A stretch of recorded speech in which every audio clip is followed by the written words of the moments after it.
শুধুমাত্র সোনার চরের জন্য?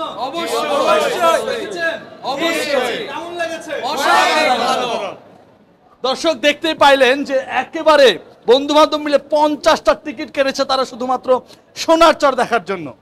আসলে শাকিব খানকে আমি নায়ক হিসেবে বিবেচিত করছি না, কারণ জায়েদ খানের যে এইখানে অভিনয় অসাধারণ একটা, আর কোনো শব্দ ব্যবহার করে তারা বন্ধু বান্ধব মিলে জায়েদ খানের সিনেমা দেখার জন্য প্রায় 50টা টিকিট কেটেছে। অবাক করা কাণ্ড। কোনো ট্রোলের কোনো সিস্টেমই নেই, খুবই সুন্দর হয়েছে, কোনো ট্রোলের কোনো ফাঁক করে রাখা নেই।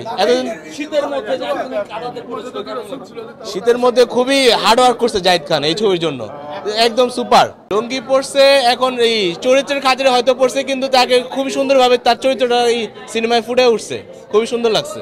সচরাচর বাংলাদেশে যে নিয়মে ছবি তৈরি হতো তার থেকে একটু ভিন্নধর্মী। তার মধ্যে বেশ বড় কথা হচ্ছে যে আমাদের মুক্তিযুদ্ধের চেতনার একটা ছবি, এই কারণে আমরা সবাই অনেক আনন্দিতভাবে এখানে আসছি, সমবেত হয়েছি এবং সবাই একসাথে একত্রিতভাবে ছবিটা দেখছি। আসলে জায়েদ খান যে এত সুন্দর একটা অভিনেতা এটা আমরা আজকে জানতে পেরেছি। জায়েদ খান অভিনয় কেমন ছিল? অসাধারণ, মনোমুগ্ধকর। শাকিব খান তার কাছে পাত্তা পায়? আসলে শাকিব খানকে আমি নায়ক হিসেবে বিবেচিত করছি না, কারণ জায়েদ খানের যে এইখানে অভিনয় অসাধারণ একটা, আর কোনো শব্দ ব্যবহার করে আমরা আসলে সব বন্ধু বান্ধব মিলে ভাই ব্রাদার সবাই মিলে, বড় ভাই মিলে 50টা আছে। 50টা টিকিট কেটেছেন। দর্শক একটু দেখা, এই যে তারা বন্ধু বান্ধব মিলে জায়েদ খানের সিনেমা দেখার জন্য প্রায় 50টা টিকিট কেটেছে। অবাক করা কাণ্ড। লায়ন সিনেমাতে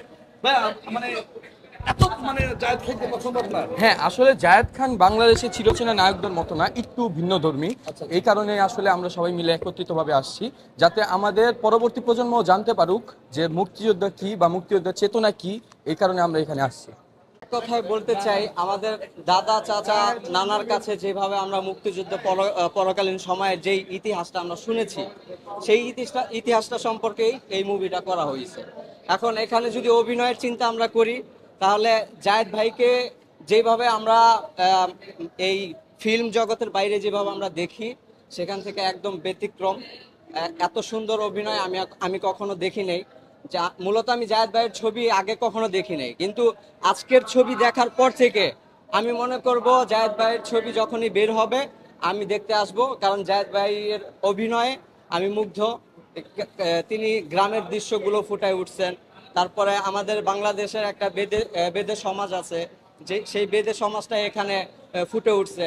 তো সব মিলে মোটামুটি মুক্তিযুদ্ধ পরকালীন সময়ের যেই আমাদের উপর অত্যাচার, এই অত্যাচারগুলো এখানে ফুটে উঠছে। আর এটার একদম কেন্দ্রবিন্দু যে একটা নায়ক অভিনীত বা নায়কের যে ভূমিকাটা থাকে, নায়কের সেই অরিজিনাল ভূমিকাটা জায়েদ ভাই পালন করছে।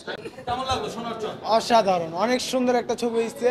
আর বিশেষ করে যে গ্রামের যে চিত্রগুলো আমরা ঢাকায় থেকে কিন্তু এইসব সব জায়গায় দেখতে পারি না। আমরা এই যে ছবিটা যে দেখছি, এটার মধ্যে গ্রামের দৃশ্যগুলো আমার কাছে অনেক ভালো লাগছে। আমি তো সচরাচর জায়েদ খানের ছবি দেখি না, এমনি ফেসবুকে দেখি, ট্রোল করে বা এমনি যে অনেকদিন পর দেখছি, এই ছবিটা দেখার পর মনোমুগ্ধ দিচ্ছি, অনেক ভালো লাগছে। গ্রামের যে দৃশ্যগুলো আছে, আমার মনে হয় অনেক কষ্ট করছে দেখে সে এত সুন্দর ছবি করতে পারছে। আসলে কি, আমি তো ফার্স্ট টাইম আসলাম ছবি দেখার জন্য। আমি এটা দেখার পরে এখন চিন্তা করলাম যে আমার নেক্সট ওয়ান হলে আসবো ছবি দেখার জন্য। থ্যাংক ইউ জায়েদ খানকে।